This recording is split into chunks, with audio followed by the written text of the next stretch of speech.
Hi everybody. In this video, I'm going to go through the steps of how to properly cite your work and to form a works cited page. I am showing the method of using the citation generator within the scholarly resources that JCC provides through the library.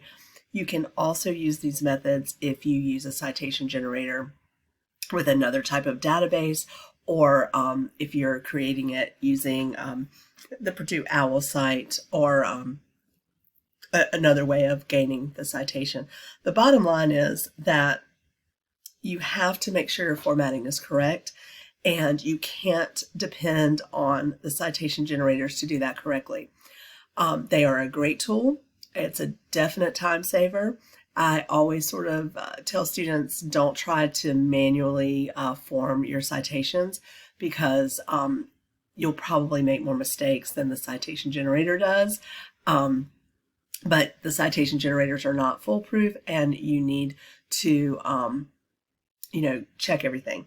And so we're going to use the citation generators. We're going to build a works cited page, and then it's your job at that point to go back and double check all the citations using the Little Seagull 8th edition MLA, or using the Purdue OWL MLA section for 8th edition, and all of their things on the Purdue site are updated consistently. And you can also use some of the resources that I provided, or MLA 8th edition through the Inquisitive ebook, which is updated as well. So choose the MLA 8th edition resource that you want to use, and then use that to double check your citations. So I have a Word document pulled up, but before we use that, we're going to go over to the library site. So here I have pulled up an article, and I'm going to see if we can go back. Okay, so what I did was, before I started the video, I did a search in NC Live using turtle conservation and egg protection. So now I'm going to look, and as you can see, there are many choices, and I love NC Live because it sort of puts everything in a category, so you know what you're grabbing when you investigate something.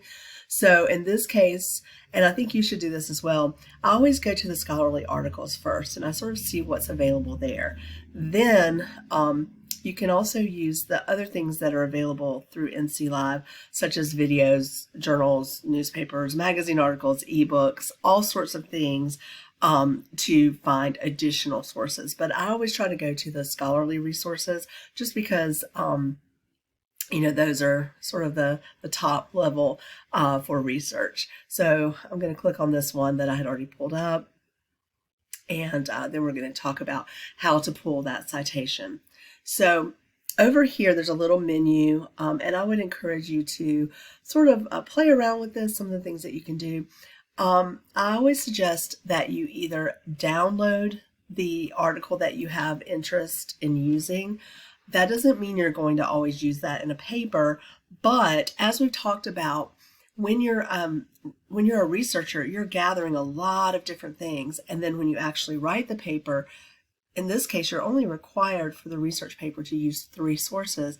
So you may have gathered 10 things, but you're only going to pull the 3 best ones, or the 3 resources that really speak to the point you're trying to make in your paper.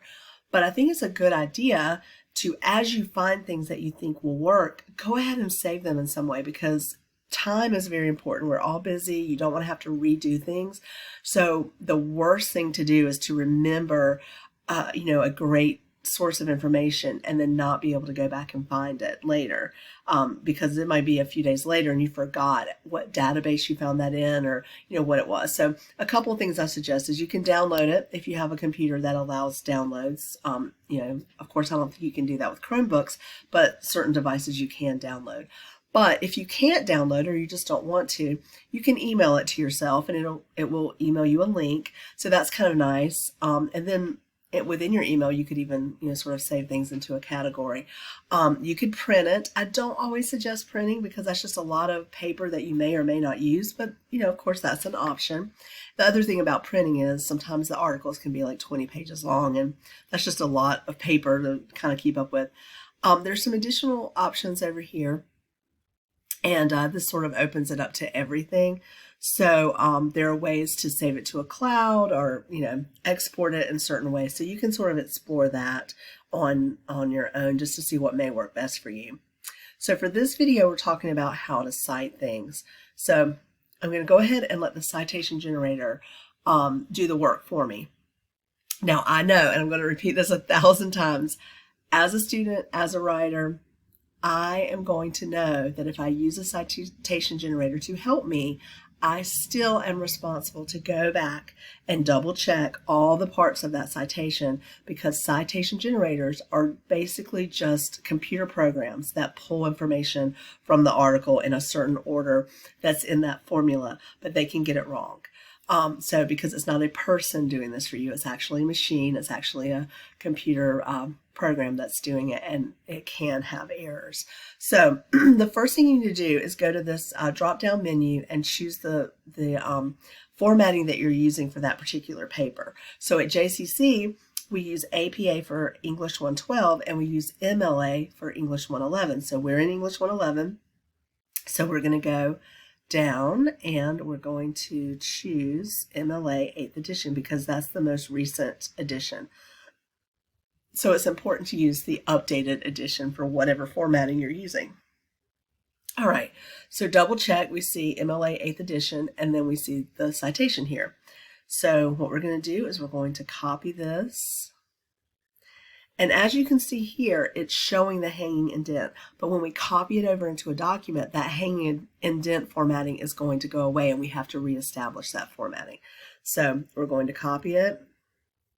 And then I'm going to go down to my Microsoft Word document, and I'm going to insert it. Okay.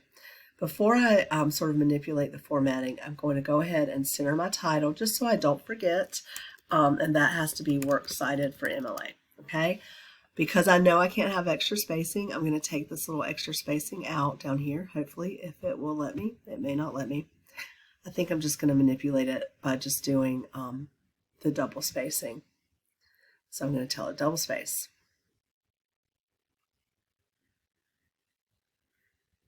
I'm going to take that out, okay? So there was an extra space, and I realized that when I copied everything over. And we can't have extra spaces. So you will not put any extra spaces between citations or between the title and the first citation. So now I can see that everything is in the wrong font. So I'm going to fix the fonts. And you can do this all at one time at the end of, once you're done with the document, or you can do it as you do each citation. It's up to you. Everybody sort of has a different rhythm to the way they format things or the way they work. So sometimes I like to just keep it as I go, just because I know in front of me it looks right. And for me, it sort of bothers me if it's in the wrong font. That's just me personally, but you can either do it each time you do the citation, or you can fix the formatting all at one time at the end of your document. Now, one of the things I sometimes suggest to students is, as you do research or as you're working on a research project, you may want to kind of keep a working works cited page, because a working works cited page will help you sort of not have to backtrack to that article to pull the citation over and over again. So a lot of times, like I said before, you may be doing a research project and you've pulled 10 sources, 10 things that you could work with, but only 3 or 4 of those sources make their way into the actual paper that you write. And in that case, if you do use the working works cited page system, you would have to take out the ones that weren't used in the paper. So I personally like to keep a working works cited page or a working references page if I'm using APA. And that's just because I don't like to go back and have to find all the citations and everything. But I would say develop a system that works best for you. A lot of students wait until after they've written the paper, and then they just only pull in what they've used in the paper, and that's fine too. The only thing is that does require you backtracking through the whole paper to make sure that you've pulled in all the citations, and it requires you to go back to all the research and all the database articles to pull the citations. So for me, it works better to kind of front load it and do the work at the front of the project, and then just have all my sources in one place in a document. And I've done it a couple ways. Sometimes I just keep a running document of all my research, and then I pull over, copy and paste over the things that I've used. Or I've also used it the other way, where I have the works cited working document, and then I just delete out the things that I didn't use in the paper, because I'm not going to do that project again, so I don't really necessarily need those citations. It just sort of depends on what kind of project you're doing. If it's a multi-level project and you know you're going to have to use that research again, it doesn't hurt to have just sort of a working page of all the research that you found, and then you can kind of pick and choose through there for the articles that you use in the paper. So the one thing that I know here is I don't have the hanging indent, so I've got to reformat that. So I'm going to highlight it again. I'm going to go back to this line and paragraph spacing tab, and I always just think of it as the paragraph tab in my head. That's how I remember it. And then I go down to line spacing options, and then I'm going over to special, and then I'm going to go to hanging. So special, hanging, and then just say okay, and then it should do the formatting for you. Okay, so that's the best way to format it. That way you're not going to have any glitches. It's pretty clean formatting, and you're not trying to manipulate this crazy hanging indent yourself. Don't try to do that. If you try to manually insert, sometimes that can mess up the formatting, especially when it converts over to Blackboard. So at this point, we know that all we have to do is get out the Little Seagull 8th edition, or use one of our references that are available, electronic references that we have for 8th edition, and then you just want to check everything. A couple things that you want to check specifically: check the author. If there are multiple authors, there might be something you have to do. Like here, at all means that there are multiple authors, and the formatting says that you don't include them all in the citation. That's a special circumstance for this particular article.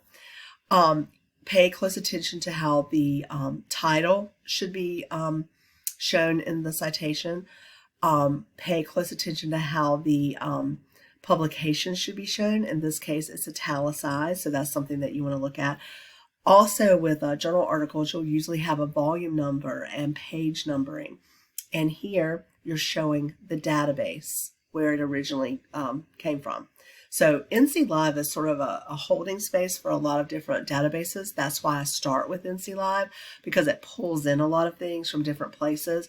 It's sort of just a all-encompassing database that you can use, and they pull in from a lot of different places.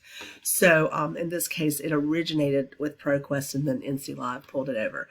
Then you've got your URL.